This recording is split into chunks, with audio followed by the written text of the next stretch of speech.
Imaginez seulement une énergie inépuisable qui ne dégagerait aucun gaz à effet de serre et où le risque d'accident serait quasi inexistant.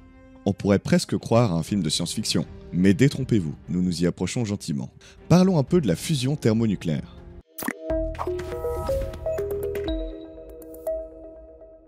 Le monde se décide petit à petit à quitter les énergies fossiles, responsables d'une grande partie du réchauffement climatique. Mais les solutions alternatives proposées actuellement sont-elles réellement viables? Bien que les énergies renouvelables soient une partie de la solution, au vu de leur faible rendement énergétique et de leur dépendance aux conditions météorologiques, elles seules ne semblent pas pouvoir couvrir l'ensemble de nos besoins énergétiques sur Terre. Il nous faudrait donc une solution complémentaire. Le nucléaire, ou précisément la fission nucléaire, celle que l'on connaît tous au travers de nos centrales, est une source d'énergie intéressante, mais la problématique de ces déchets et de la sécurité de ces installations reste au centre des débats.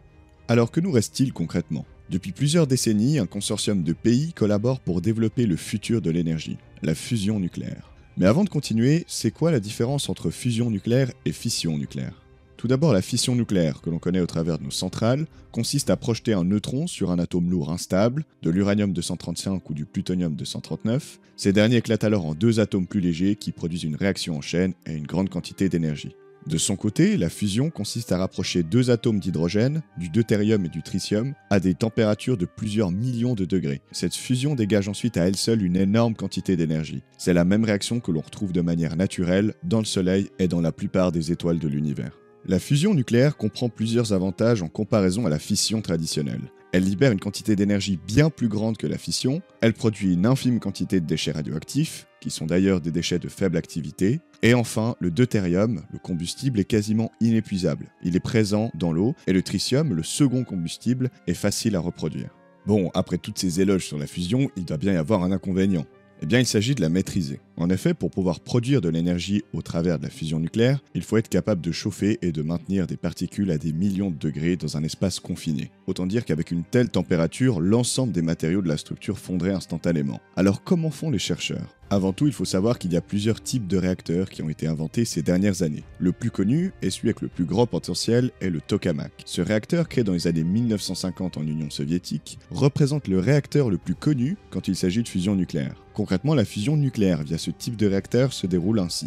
À l'intérieur, sous l'influence d'une température et d'une pression extrême, le gaz d'hydrogène se mue en plasma, un gaz chaud électriquement chargé. Dans les étoiles, comme dans les réacteurs à fusion, les plasmas constituent un milieu où les atomes d'hydrogène peuvent fusionner et générer de l'énergie. Les particules qui composent le plasma électriquement chargé peuvent être confinées et contrôlées par des imposantes bobines magnétiques placées autour de l'enceinte. On tire parti de cette propriété pour maintenir le plasma chaud à l'égard des parois de l'enceinte et ainsi éviter qu'elle fonde. La température à laquelle les réactions de fusion deviennent possibles se situe généralement entre 150 et 300 millions de degrés. À cette température, une quantité considérable d'énergie est produite sous forme de chaleur. La chaleur alimentant un système de turbines permet enfin à créer de l'électricité. Sur le papier, ça a l'air simple. En réalité, c'est une toute autre histoire. Car bien que des réactions de fusion aient été réalisées partout dans le monde, le temps record pour la production d'énergie par fusion a été réalisé au Royaume-Uni en février 2022, et il est de 5 secondes de fusion, ce qui n'est pas assez pour que le processus soit viable, mais représente une grande avancée dans la recherche sur le domaine. En parlant de recherche sur le domaine de la fusion nucléaire, je suis obligé de vous parler de l'ITER. L'ITER est un acronyme anglais signifiant Réacteur thermonucléaire expérimental international, et c'est l'un des projets les plus ambitieux au monde dans le domaine de l'énergie. Comme son nom l'indique, ce projet est issu d'un consortium de pays qui se sont unis il y a de cela 40 ans pour créer le plus grand et le plus prometteur des réacteurs à fusion de type tokamak. Il associe 35 pays, les pays de l'Union européenne, la Chine, l'Inde, le Japon, la Corée, la Russie et les États-Unis. Le réacteur est en construction en France, dans le département des Bouches-du-Rhône, et cette machine doit démontrer que la fusion peut être utilisée comme source d'énergie à grande échelle, non émettrice de CO2, pour produire de l'électricité.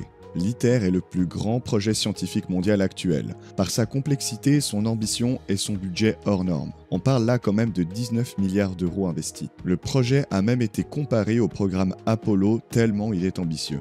On parle là de nucléaire et une question légitime peut se poser. Quels sont les dangers ? tout le monde a vécu ou ne serait-ce entendu les catastrophes de Tchernobyl ou plus récemment celle de Fukushima. Eh bien, les risques d'accidents nucléaires ne sont pas comparables, car il n'y a pas de risque d'explosion nucléaire. La quantité de combustible présente dans le réacteur ne permet d'alimenter la combustion que pendant quelques secondes. Comme les conditions très spécifiques à la réaction de fusion sont difficiles à obtenir et à maintenir, une petite perturbation entraînerait un refroidissement quasi instantané du plasma et un arrêt de la réaction. Le processus de fusion ne présente donc aucun risque en soi et n'existe aucun danger d'emballement de la réaction conduisant à une explosion. Il n'existe pas non plus de risque de contamination à grande échelle. La conception de l'ITER est telle que, même en cas de brèche accidentelle dans le tokamak, les niveaux de radioactivité à l'extérieur de l'enceinte seraient encore très faibles. Enfin, la fusion nucléaire produit aucun déchet radioactif de haute activité à vie longue. Les faibles déchets pourront être recyclés ou réutilisés dans les 100 ans qui suivent la mise à l'arrêt de l'installation. Mais attention, cela reste des déchets qu'il faudra stocker le temps nécessaire avant qu'ils ne représentent plus aucun risque. Comme vous avez pu le voir, la fusion nucléaire a des avantages incontestables. De par l'énergie qu'elle permet de créer, de son absence d'émissions de gaz à effet de serre et de déchets radioactifs à longue durée de vie. Le défi maintenant est de pouvoir réussir à la maîtriser. Dans tous les cas, l'avenir nous dira si la fusion pourra être utilisée comme source d'énergie à grande échelle ou non. Dans l'affirmative, cela voudrait dire un bouleversement complet de notre dépendance envers les énergies fossiles et au nucléaire traditionnel, qui serait balayé et remplacé petit à petit par cette nouvelle technologie. L'ITER prévoit son réacteur opérationnel en 2026, avec un objectif de maîtriser et d'industrialiser la fusion d'ici 2050. C'est la fin de cette vidéo, n'hésitez pas à partager vos avis sur ce thème dans les commentaires, n'oubliez pas de vous abonner et de laisser un like si la vidéo vous a plu. Quant à moi, je vous dis à très vite pour un prochain sujet. Au revoir tout le monde.